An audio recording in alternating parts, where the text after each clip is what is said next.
Hello everyone, welcome back to Lynn's Homestead. Well, off camera, I got it all built with the exception of 2 welds. So let me show you what this thing looks like.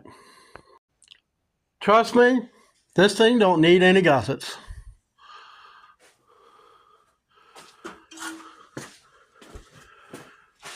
This thing, solid. They don't move. Now my welds aren't the greatest, but hey, you know. The whole machine moves. It doesn't.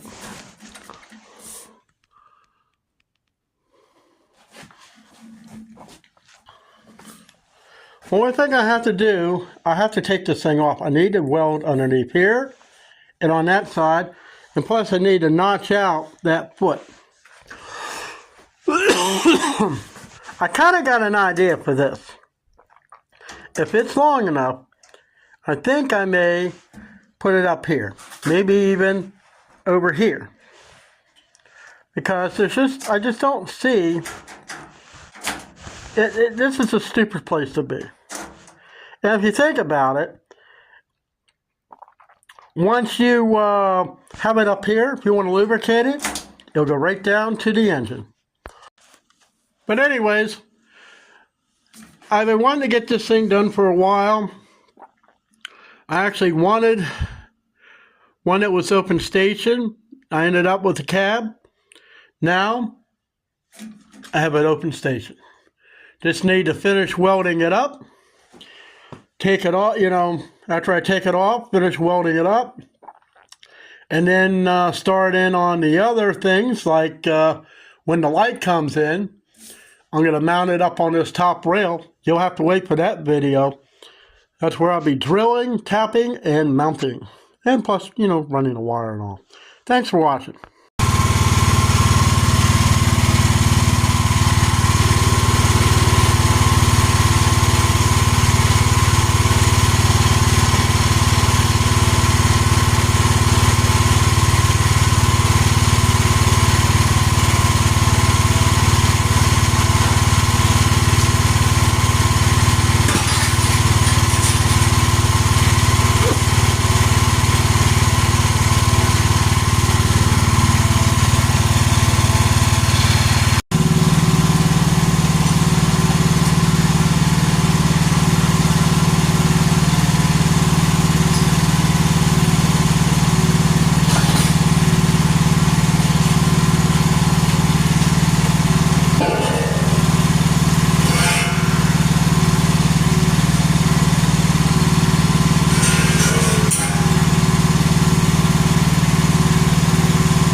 Hello everyone, welcome back to the channel.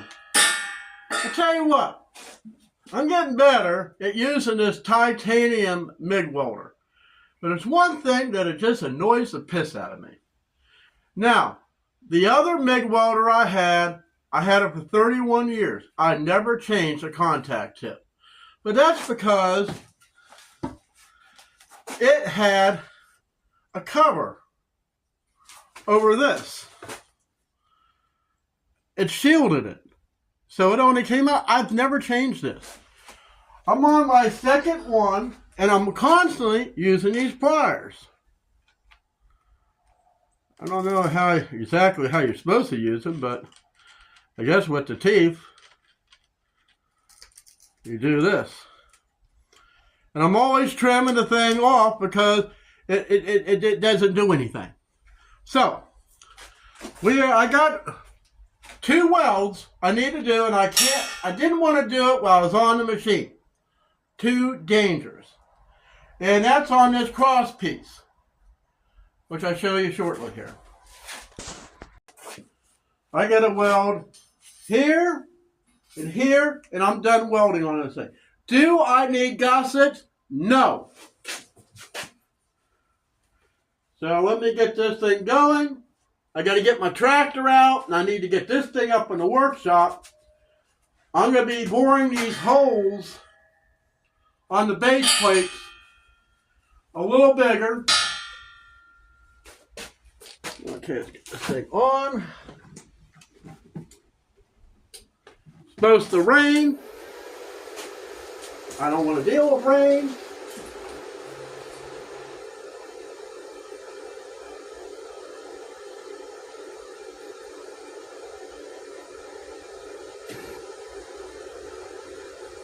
There we did it again. I'm not an expert on welding, I tell you what. Taught myself.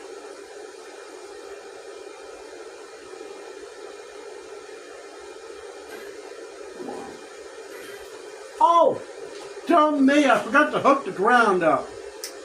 Hey, why didn't somebody tell me?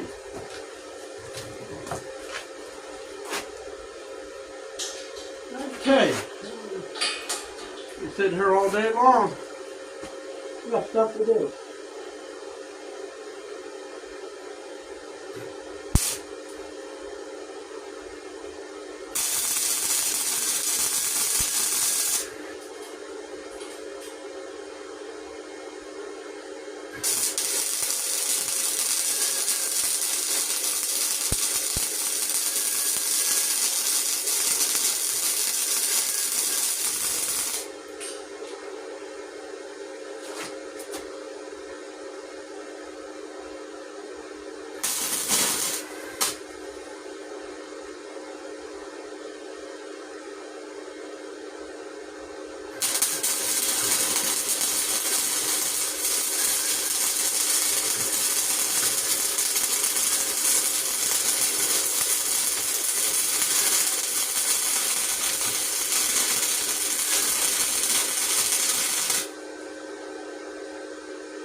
This thing could be so annoying.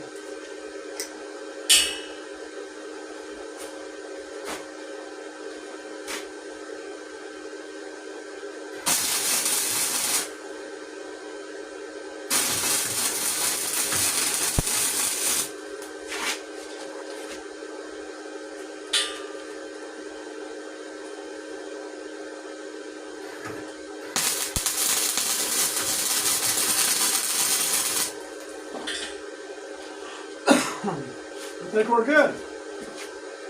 Looks good.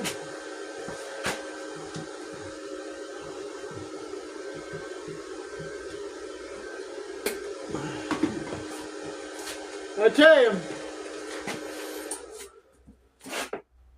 for years, I always used my arc welder because I was better at it. But lately, with this welder here, I find myself actually doing more with it.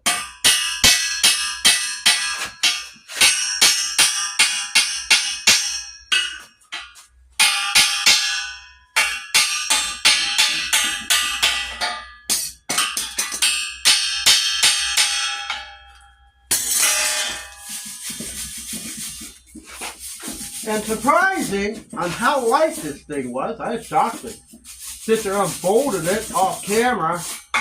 I'm going, wow, I might actually be able to lift this thing off without any help. Definitely a lot lighter than that cab.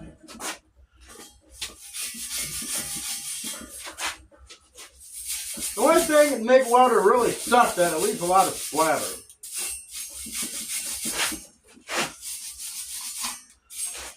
And I don't like that. So, got the little paddle wheel.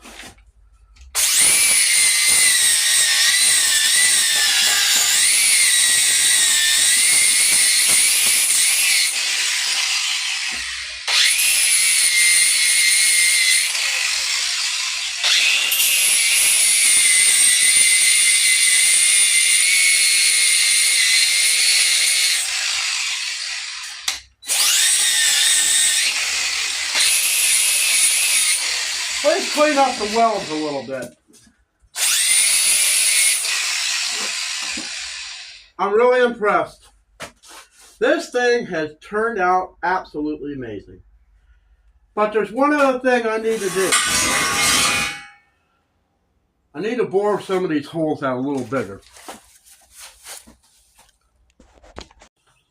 Okay. I just want to drill these holes out a little bit.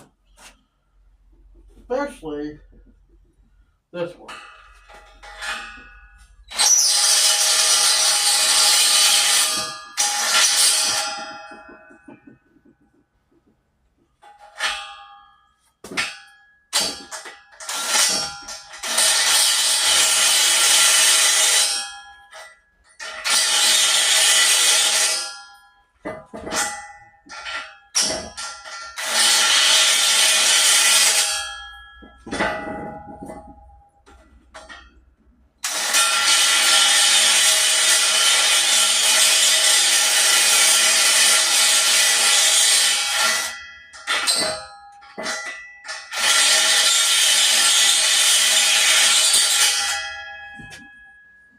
That's pretty good.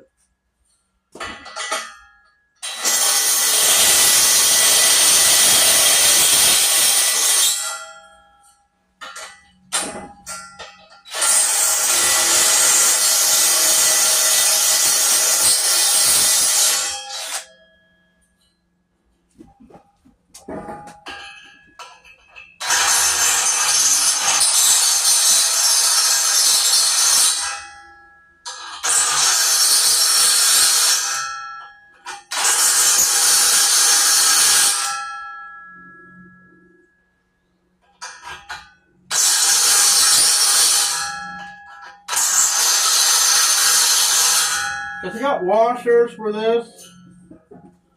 But it just helps with alignment.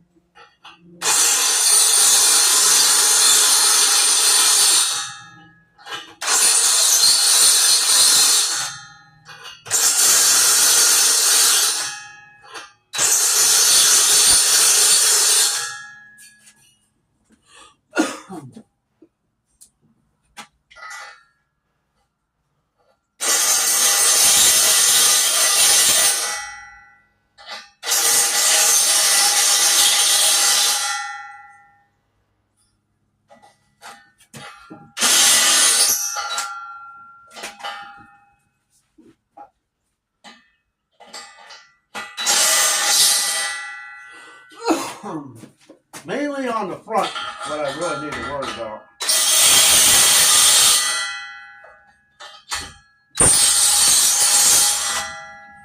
So, remember that I have to trim this off. I decided I'll have to turn this thing over to where this is facing up. This is facing up. I'm going to take my angle grinder with the cut-off wheel, and we're just going to cut that off.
That should give me the access to get down to my battery.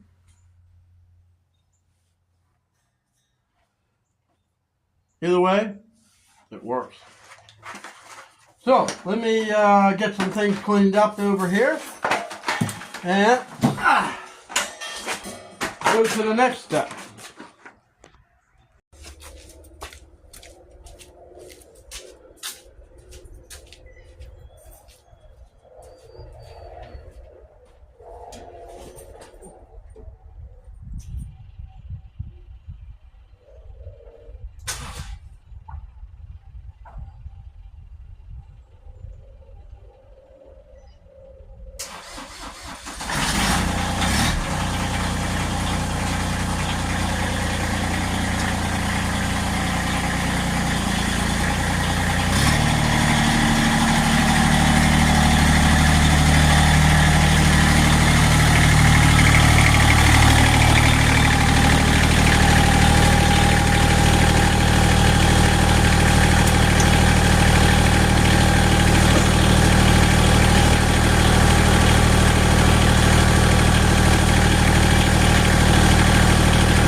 I'll have a floor in this thing. You gotta be careful where you step.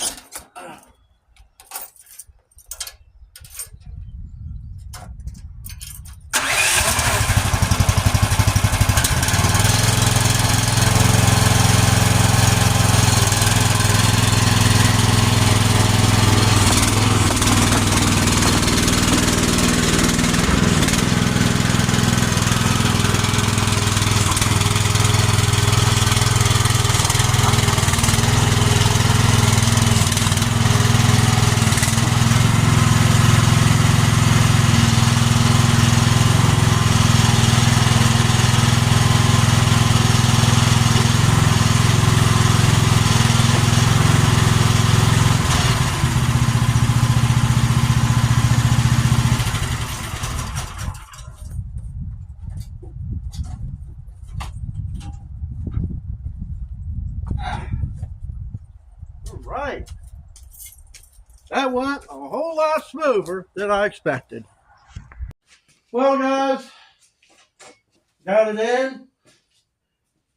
I will not be showing you priming this and painting it. Well, actually, might show the roll-on bed liner I plan on using. But this turned out amazing, and I can actually lift it. At a 30 feet of metal. This is the only piece I have left. 1 foot. I'm glad I did it in 10-foot pieces. So yeah, I'm waiting on a light bar. And what I'll do with it, I'll have to roll this thing upside down. Hopefully I'll have it primed. And then I can drill, tap, make it mount. That extension cord that I'm going to sacrifice, I run it down through this hole and all the way down and out. Then we can put the bed liner on. Yeah. I wanted something that's going to protect this. It's much time. There's more time than money I put in this thing. The planning, seeing how other ones were done. Somebody made a suggestion to move this thing down lower. So I got it 18 inches off the floor. This is a lot of hard work. And it took a lot of time. Because I only have just basic tools. Now, a guy I used to work with, he made a suggestion of getting a plasma cutter. Well, it would have made a whole lot easier to cut that foot down. If I didn't have to sit there and grind, I could just go, shh, done. Time saver. But yeah, I mean, some of my welds aren't the greatest, but I tell you what, this ain't going anywhere. I can't even flex it. Now, when it's on the machine, it stiffens up the whole wheelhouse. It stiffens it up. It's like putting a roll cage on the thing. But anyways, that's it for this video. I got to go into town. I got to take care of some things. And I'll see you here next time on Lynn's Homestead. You have an awesome day.